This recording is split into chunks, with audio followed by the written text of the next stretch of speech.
and I believe one school was left out, Georgiana, so I welcome them. I'm sorry I will not be able to do a Q&A with them, but maybe we can arrange something later in another venue.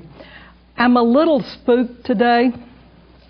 I walked out of my house to load my suitcase of books, and there was a pile of Mockingbird feathers at the bottom of the step. So the only thing I can decide is that I have got to line up the neighborhood felines and do a sermon on It's a Sin to Kill a Mockingbird. I'm sorry, as a preacher's daughter and granddaughter, the church imagery comes easily. I am a teacher, so I have to do a test. How many people have read To Kill a Mockingbird? Let's see. How many have read it more than once? Doesn't it count if you've seen the movie? No. Oh, but I'll ask it one more way. How many of you have read the book and seen the movie? And the play. And the play. All right, we'll do it all. My favorite answer to that question, when I reached how many have read it at least 5, a 12-year-old girl in the Uniontown Library looked at me and said, "How many times have I read it all the way through?" I rest my case. I think I'm safe in saying that the only other book I could get that kind of response to is the Bible, but I am not going to run that test. Even though this audience generally has read this novel, I wonder if we, even as Alabamans, and I understand we have some people from Connecticut maybe here today, some people from elsewhere, Florida, and so forth, I wonder if any of us have really fully appreciated how phenomenal this novel is as a publication success, as a literary success, etc. I don't know of another book that has had the celebration that this one enjoyed for the 50th anniversary of its publication date, which fell on July the 11th, 2010. For those of you who were not participants, there was a grand gala at Winfield here in Montgomery, sponsored by the Alabama Humanities Foundation, and there was a 4-day event in Monroeville that was amazing. People from, who knows, everywhere. NBC, CBS, Fox, did I say BBC? Wayne Greenhall and I spent 2 hours at Shashy's with a journalist from the Netherlands last May or June, and someone recently gave me an off-print from an Italian journal which had quoted me about To Kill a Mockingbird, and I did not even know I spoke Italian. But it quoted me in Italian. I promise I did not say it. It was published in 1960. I do not know how many printings there were of the first edition. I don't know how many copies of the first printing there were, but I do know that more than 5 million copies sold in the first 2 years. It has continued to sell 1 million copies a year, now in its 50th year, 51st we've now moved into. My students initially are not real impressed with those figures. They say, oh, John Grisham or Stephen King will sell 1 million copies of a book anytime they put one out. True. Come back in 50 years and tell me that that same book is still selling 1 million copies a year worldwide. And according to Miss Alice Lee, Harper Lee's older sister, it's probably selling better overseas than it is in the U.S., and that's a relative thing. For those of you who might be of more business inclination, this is the perfect audience to throw out a little dollars and cents and tell you to go home and read your bookshelves. The first edition, for those of you who read the New York Times book review, you probably recognize that ad page that's full page most Sundays. One week, the first edition was $33,000 for a signed first edition. Not long after that, it was at $35,000. I was in Chattanooga last Friday where Harper Lee was inducted into the Fellowship of Southern Writers. Dr. Wayne Flint did the introduction beautifully, as you might guess. And someone came up at the end of his presentation and said that he had been at the Antiquarian Society meeting in New York City last week, and a copy sold for $38,000. Someone else then spoke up and said that they had seen it on eBay for $70,000. I do not know that it's sold, but you may want to go looking on bookshelves. I did also hear even the 35th and 40th anniversary editions signed will sell for $1,600 to $2,000. A friend of mine told a story recently that he was at an estate sale, hardback, I don't know what edition. He picked up, and this was one of those estate sales where the paperbacks are 50 cents and the hardbacks are $1, and he picked up one of the hardbacks of To Kill a Mockingbird, and it was signed. And he looked at the price and thought, yeah. And as he checked out, the woman who was running it apologized to him. She said, I had to sell it for $2.50 because it was signed. He smiled and said, yes, that's okay. As we've already mentioned, the movie was successful, 3 Academy Awards, Gregory Peck, Horton Foote, and the Best Art Direction for Set Design Black and White. I have found references to at least 40 translations, and Sherry has mentioned the ones that I have got in the showcase outside. I will take time to put a couple up here so you can see them. Do I have a German linguist in the audience? Anybody know what the translation is? Mockingbird. No, it's not Mockingbird. No. It's Who Disturbs the Nightingale? And I have a Magyar translation. This one was sent to me by the woman who is making the documentary of To Kill a Mockingbird. And what character in To Kill a Mockingbird is that?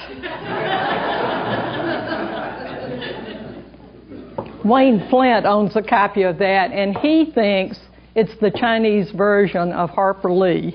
And all you can say is, my. One more thing about the books, and I'll move on. If you're reading those bookshelves, check the dust jackets. This one is the first, and that's a photograph taken by Truman Capote. It was removed fairly soon and replaced with that back. So if you really want that 33, 38, 70,000 version, you need it with the photograph. Again, I seem to be into my church stuff today, but that same Rare Book Company, a week or two after the $33,000, advertised an early edition of the King James Version of the Bible for $30,000. So whatever. To Kill a Mockingbird has been on any number of the 100 best lists of the 20th century. The New York Public Library, the Library Association named it the best book of the 20th century. It was on the best books from the mystery writers. I loved that one. It is a mystery. Come on. In a 1991 survey, it was second, again, only to the Bible as the book that had made the most difference in individuals' lives. In March of 2007, celebrating World Book Day in England, they did a survey of British people for what book can you not do without. You just have to have it. Number 1 was Pride and Prejudice. Number 2 was Lord of the Rings. Number 3 was Jane Eyre. Number 4 was Harry Potter. Number 5 was To Kill a Mockingbird. And number 6 was the Bible. It's chosen more than any other book for the one community, one book reading programs. Dr. Flint reported in his induction speech last Friday that it is the number 1 book in the National Endowment for the Arts Big Read, which has been done, I know, a number of places here in Alabama. There are children named for Harper Lee. One of Gregory Peck's grandchildren is named Harper. Dogs, cats are named Scout. Come on. I'm not going to ask you, but I'll bet there are people in here who have dogs named Scout or Boo, or cats named Boo. There are 2 musical groups. One's called Harper Lee, English musical groups, and one's called the Boo Radleys. Checking on Amazon just one day, there were 189 entries, editions, translations, 4 book club editions, 5 dramatic adaptations. There's only 1 authorized one, but we won't go into that. There's 16 Cliff's Notes types versions of it, including one, and I wish I had ordered this one, for ages 4 to 8. It's a teacher's guide for how to teach To Kill a Mockingbird for children ages 4 to 8. Why? Yeah, I understand. For all of this amazing success, the academic world has been fairly slow to get on board. Only within the last 5 years have things started happening in the academic world. There are now 3 biographies of Harper Lee, 2 of them written by the same person. Charles Shields' Mockingbird, and he has a young adult version of that called I Am Scout. And Carrie Madden, who is now the director of the creative writing program at UAB, has one called Up Close Harper Lee. In the question and answer period, if you want to come back to the biographies, we can. There are now 3 books of criticism out. The early one is the Twain series, and you just have to indulge my notes sticking on all of these. Claudia Johnson did the Twain series, To Kill a Mockingbird, and University of Tennessee has, within the last 2 or 3 years, brought out one called On Harper Lee. Badly mistitled. It is on To Kill a Mockingbird. It is not on Harper Lee. And I think that's an important distinction to make. I told them they had it wrong, but they didn't listen to me. For those of you who don't know about the Critical Insight series, this is an experiment in publication. I started to adopt this for my spring class a year ago on Mockingbird, and the book's not $85 or $95. I'm not going to have my students buying a critical collection of essays. It's edited by Don Noble. Nothing against him. He was part of the experiment. This is for librarians in the room. This is a book intended to be bought by libraries, and it comes with an IP address. Well, of course I can't find it. That all users of the library can access the entire book and use it that way. There's a whole series of critical insight books to use strictly for libraries to purchase and their patrons to access that way. Dissertations, master's theses are now beginning to be written. To kind of sum up this whole idea of the success before we start looking at the myths, Wayne Flint put in writing, "To Kill a Mockingbird is the single most unifying literary experience in American education, and probably the most important single source of American values derived solely from literature." It doesn't get much better than that. And this about a book set in our own state. So for all this phenomenal success, why are there all these rumors and myths and things that are going on about To Kill a Mockingbird? The funniest one is, if you have paid any attention to the dedication. Can you read it out there? For Mr. Lee and Alice, in consideration of love and affection. In Tuttle's Dictionary of Dedications, think carefully what I just read. It reads, for Mr. Lee and Slice, in consideration of love and affection. Now remember your keyboard. Alice, Slice.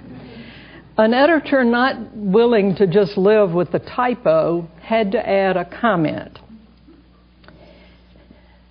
And this is the comment. American author's first and award-winning novel, presumably dedicated to her husband and child, the latter called by a nickname. Oh yeah, I've had a lot of friends called Slice. Where do you even find information like that? There is a very prevalent rumor that Harper Lee is dead, and she has responded. But I spoke to 110 folks somewhere else, not too long ago, and asked that question, and I said, how many people in here think she is? And every hand went up. When she was asked to write a new introduction for the 35th anniversary edition, here's what she wrote. Please spare Mockingbird an introduction. As a reader, I loathe introductions. To novels, I associate introductions with long-gone authors and works that are being brought back into print after decades of interment. Although Mockingbird will be 33 this year, when she was writing this, it has never been out of print, and I am still alive, although very quiet. Introductions inhibit pleasure, they kill the joy of anticipation, they frustrate curiosity. The only good thing about introductions is that in some cases they delay the dose to come. Mockingbird still says what it has to say. It has managed to survive the years without preamble.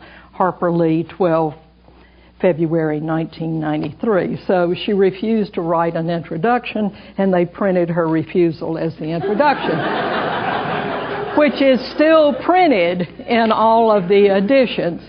She also replied to a query from Carrie Madden for approval of, cooperation with the biography she was writing for young adults. And she gave a kind of tentative approval, except she didn't approve of biographies because she was still alive. And it was that one she was still breathing. So anyway, she is around. She isn't. Her reply to Carrie Madden was, "I may be old, but I'm still breathing." So she has been described as a total recluse, and Wayne Flint and I both use this same point when we talk about this novel. We don't think she's so much a recluse as she is private. And that was one reason she chose to spend so much time in Manhattan. She could walk down the streets in New York and not be recognized, stopped. She could have dinner wherever she pleased, and no one is going to come over and say, "Aren't you Harper Lee? Will you sign my napkin?" She had a certain anonymity in New York that she doesn't have in Alabama, and certainly not in Monroeville. And there's a slight lapse of logic here, but I like to tell this story. Would a recluse give an interview to a magazine called Rogue?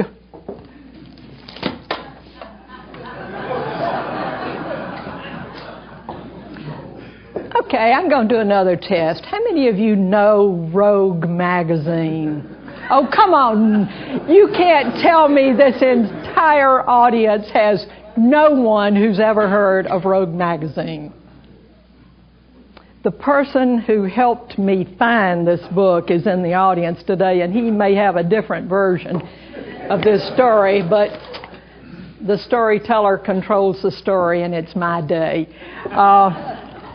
But the AUM library helped. I requested on interlibrary loan.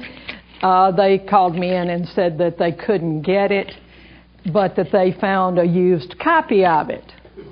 And I have to be very careful with opening it.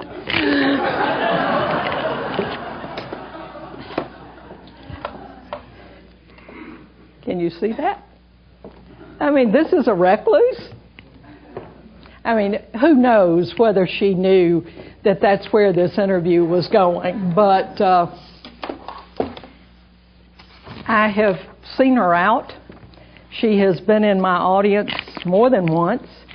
The first time I met her was when she spoke in Eufaula in the mid-'80s and did the Pickett's History of Alabama piece, which is available and quite wonderful if you have not read it.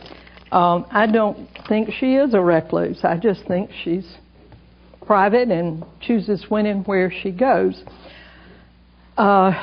She appeared in Montgomery when that Birmingham theater group did the production of Mockingbird. The two schools in Birmingham collaborated, and the governor brought the production here. She appeared. 2 presidents have honored her. George Bush gave her the Medal of Freedom. Is that right? And President Obama has given her the Medal of the Arts more recently. And as Sherry said, the Medal of Freedom is outside in the case with a picture of Harper Lee with George Bush. So she does appear. Another myth is that it's the only thing she ever wrote or the only thing she ever published. You have a handout, I hope, and if you don't, there are plenty of copies of other things that she has published. And there is a wonderful miscellany of letters to the editor, dust jacket blurbs, endorsing books, letters to the editor, one of which I will comment on. But to go down the list very, very briefly, for those of you who have never read Christmas to Me, if you want to read a nonfiction piece about the real meaning of Christmas, that piece is it. She tells the story of her true story of how she was able to write To Kill a Mockingbird. It was a collection of short stories initially, and she was working in New York as a travel agent or airline reservationist or whatever. And she had gotten to be good friends with a young couple with 2 children. And since she couldn't go home to Monroeville for the holidays, she shared Christmas with this family. And they really worked at inventive, creative, and very inexpensive Christmas gifts. And she very proudly tells in this essay what she had found for the various members of the family for that Christmas. And they got up Christmas morning and they were opening gifts and so forth, and nothing for her, and nothing for her. And finally, when everything was open, there was still an envelope on the tree, and it had her name on it, and they gave it to her. And what they did was give her the gift of time. They gave her enough money to quit her job so she could devote it to writing. And eventually, I think she accepted it as a loan and paid it back. But when you look at that Christmas gift is to all of us. We all have shared in that Christmas gift. For those of you who teach Sunday school classes or do book clubs, it's a wonderful, wonderful reading at Christmas time and does lend itself to that. Love, in other words, Romance and High Adventure is the piece about Pickett's History of Alabama. When Children Discover America is just that. It's about her idea of what children need to see in America. The most recent piece that she has published is in Oprah's magazine in, July of 06. And that one is a letter. Oprah had been trying to get Harper Lee to write an article for her for years. And finally she wrote her a letter about the history of her reading. And you will see some parallels some notes reminiscent of To Kill a Mockingbird about reading with her father. And I recommend all of them to you because they certainly need to stay in our fore. I hope maybe somebody, there's a publisher in the audience, somebody needs to pull all these together into one collection. Plus all of the blurbs that she's written, the letters to the editor for the Chicago One Book, One Chicago. She wrote, "When people of Chicago assemble in various parts of the city to read and discuss To Kill a Mockingbird, there is no greater honor the novel could receive. People of all backgrounds and cultures coming together to put their critical skills to work, nothing could be more exciting or fruitful. When people speak their minds and bring to discussion their own varieties of experience, when they receive respect for their opinions and the goodwill of their fellows, things change. It is as if life itself takes on a new, compelling clarity, and good things get done."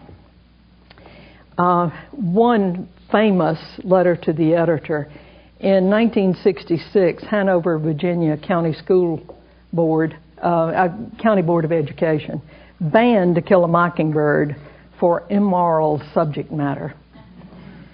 It led to a furor of letters to the editor, concluding with, "Dear Editor, News Leader," the Richmond paper, "recently I have received echoes down this way of the Hanover County School Board's activities, and what I've heard makes me wonder if any of its members can read. Surely it is plain to the simplest intelligence that To Kill a Mockingbird spells out in words of seldom more than 2 syllables a code of honor and conduct, Christian in its ethic, that is the heritage of all Southerners. To hear that the novel is immoral has made me count the days between now and 1984. Remember, I said this was 66. For I have yet to come across a better example of doublethink. I feel, however, that the problem is one of illiteracy, not Marxism. Therefore, I enclose a small contribution to the Beetle Bumble Fund that I hope will be used to enroll the Hanover County School Board in any first grade of its choice.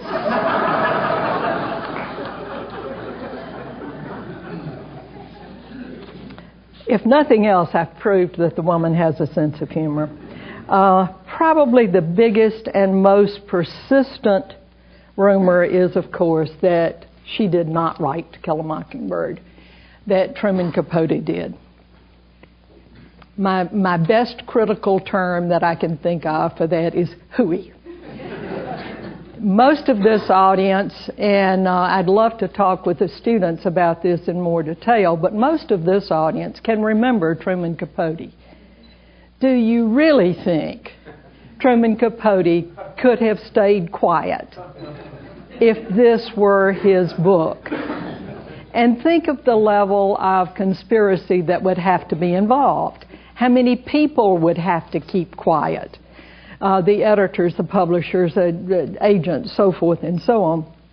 Besides, there is the ultimate proof. There is now a letter in the Monroe County Heritage Museum available that Capote wrote a member of the family about Nell writing a novel, and it's going to be quite good. So, you know, that's really not an issue. I'm wondering, and this is probably going to get me in trouble, but whatever. Now that Truman Capote's papers are available in the New York Public Library, and there are 150 single-space typed pages from Harper Lee in that collection from her interview notes on the In Cold Blood controversy. Is there an argument that might go something of the other way? Because we do know Capote did dedicated In Cold Blood to Harper Lee and a friend of his. So he certainly acknowledged her help in that dedication. But how much might be there that we have not yet had a chance to study and look at? There's a new book coming out on Truman Capote in the fall by the most recent Eugene Current Garcia Award winner, Ralph Voss, and it's due out from the University of Alabama. So I really am curious to see what the take he has, or whether he had access to those 150 pages at the time he wrote that book. Another myth, that the acceptance of the novel was universally positive. Wrong. Headlines read, "Good but flawed." To Kill a Mockingbird lacks realistic characters. Questionable portrayal of women. Two plots not connected, and on the list can go. Arguments about the characters being stereotypical, and those two plot lines of the trial, the rape and the trial, and the getting Boo out, not coming together. That kind of argument, you have to say, did you read those last chapters? Anyway, there's a lot of that. There's a lot of argument, and probably more in the academic world, sadly, than elsewhere, that it's just popular because it's a feel-good book and it's sweet and so forth, and everything ends happily.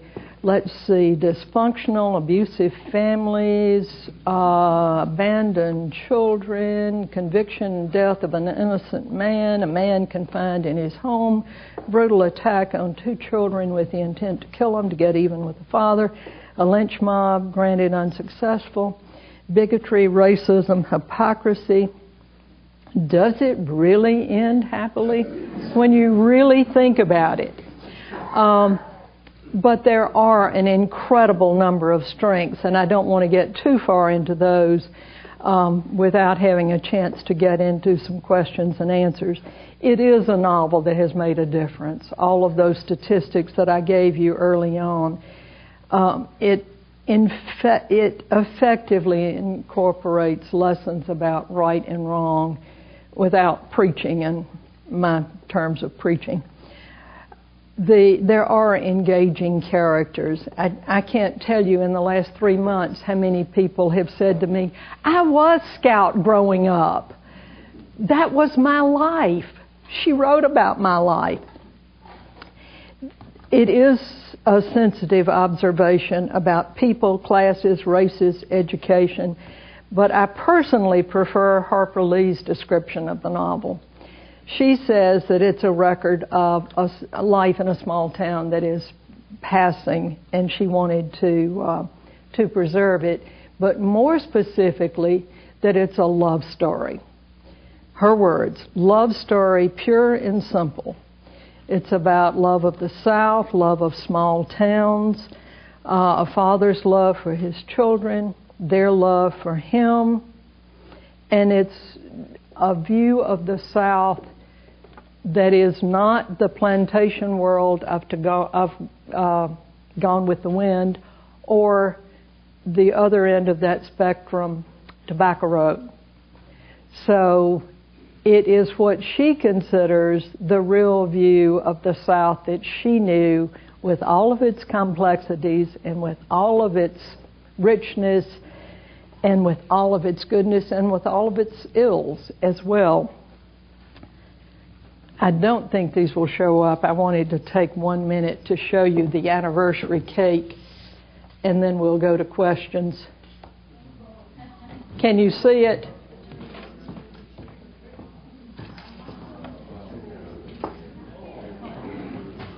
Every single thing in that cake is edible, including the watch fob, everything.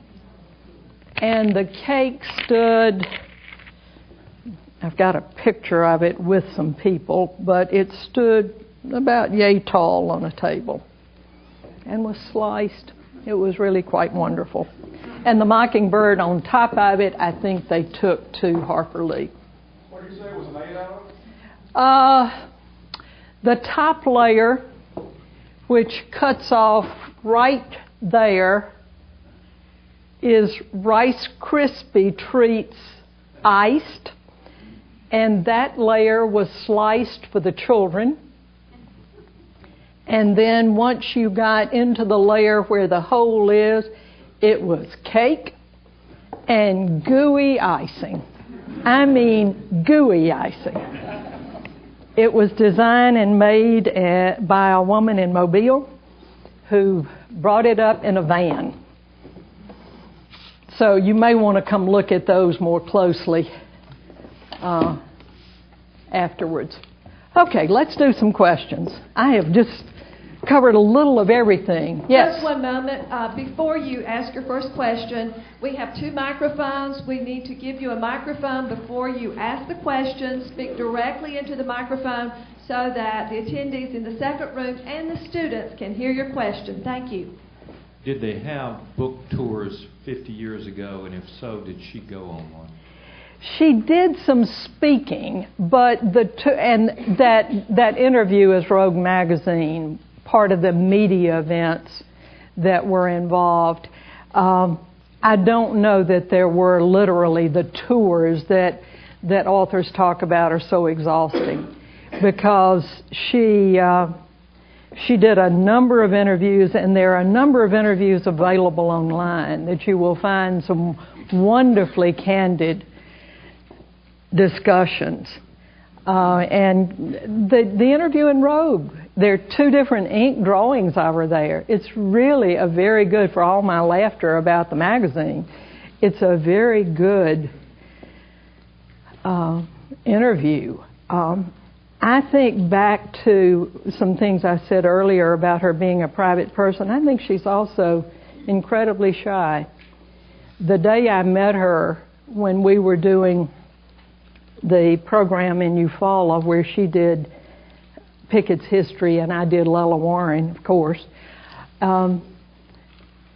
when she was introduced to me, she grabbed my hands, and I've never felt two colder hands in my life.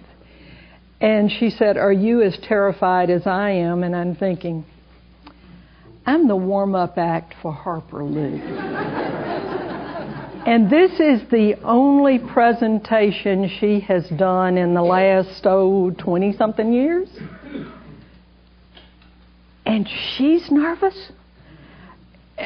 I was apoplectic. But she said, "This will never happen again. Never." She said, "I let my sister talk me into this, and I am not going in public again." She has appeared in public since then. She loves that essay competition at the University of Alabama where they give the Harper Lee Essay Award to high school students. All of you high school students out there and your teachers, pay attention. Look into that competition. I don't know how recently she has been to the award ceremonies, but within the last few years she has attended because she loves talking to students, but not doing this kind of thing. Yes. Yes, I was wondering how was the book received in Monroeville, and could you tell us a little bit about what happened after it was published in 1960? A small digression. I was living in Oxford, Mississippi when Faulkner died. People really are without honor in their own land. And I think the general reaction was a lot of, "Oh, this is Mr. So-and-so," and "Oh, that had to be so-and-so." There was a lot of reading, and I didn't touch on that as a myth, that To Kill a Mockingbird is just autobiography, because I think that takes away from her creativity, that it is a work of fiction. She says it's a work of fiction, and that's what I'm willing to live with.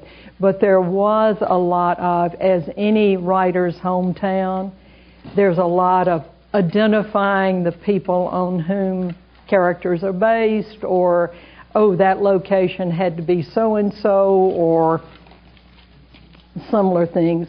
I've also tried to find the reception in Montgomery, and I have not found a specific citation on that one yet, but I'm sure I've just overlooked it. Yes? You mentioned something about Pickett's History of Alabama. I didn't catch the reference. Okay, it's her. That is the Romance and High Adventure.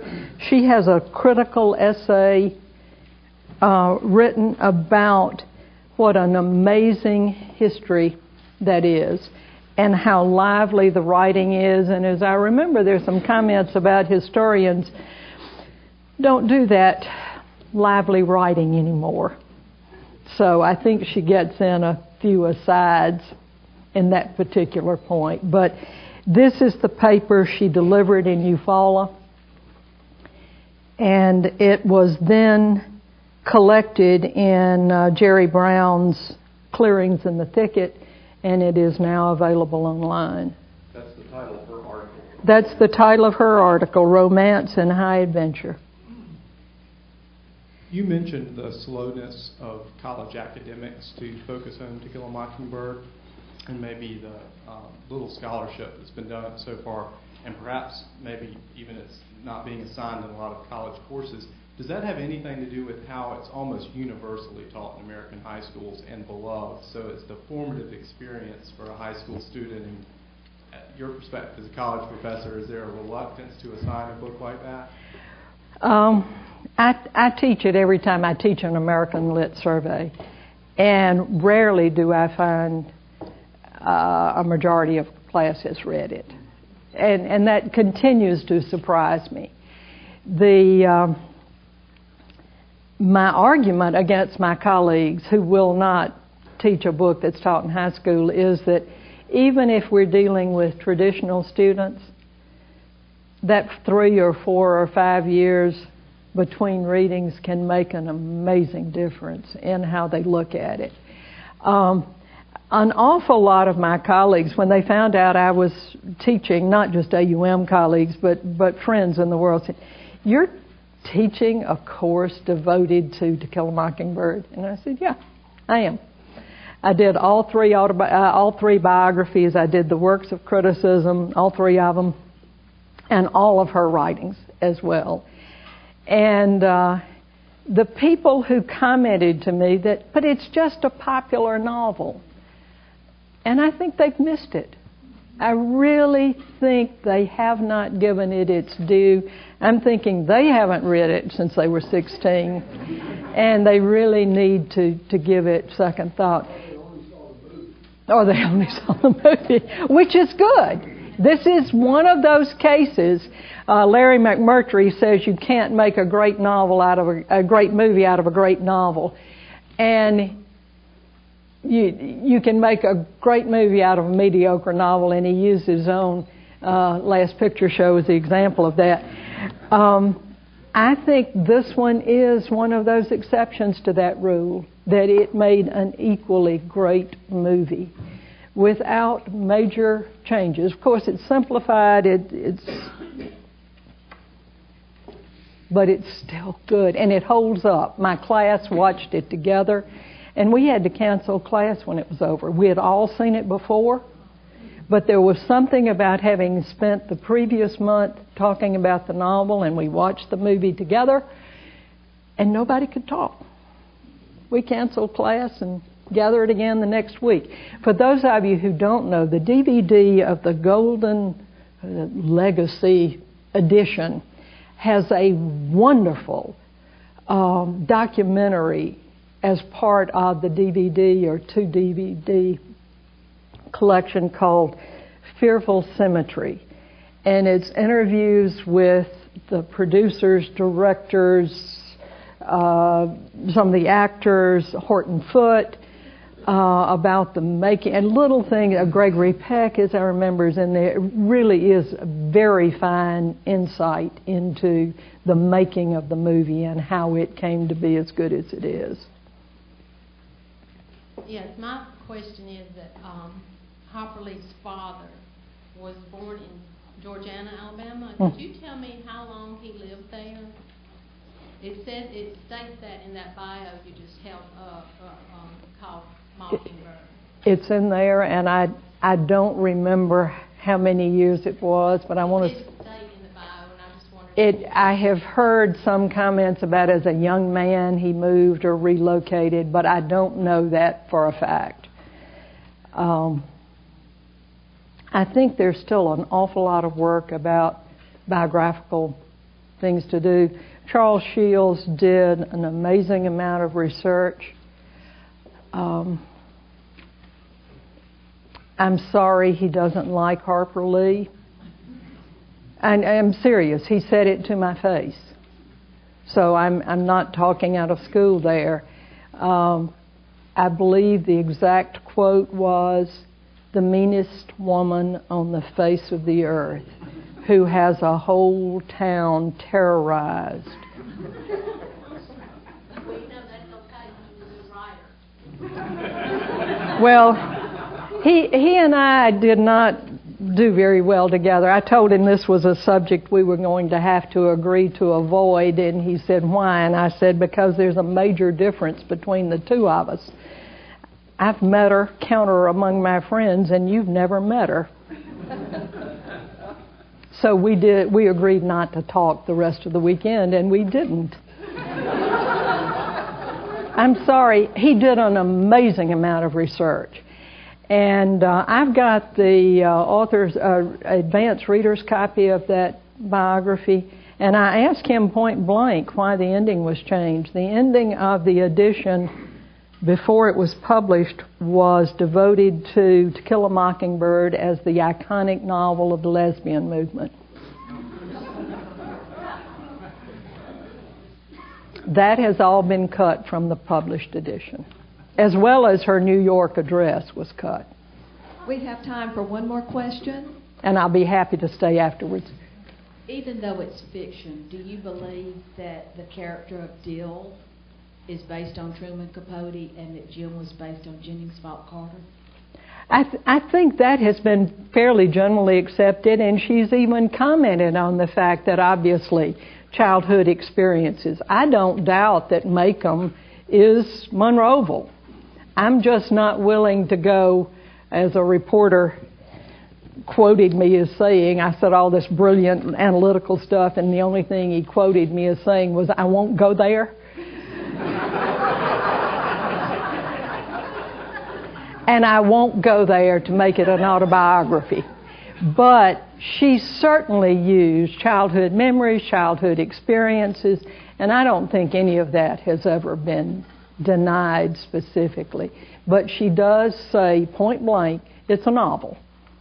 And I'm willing to stop there, and I don't have to have point for point.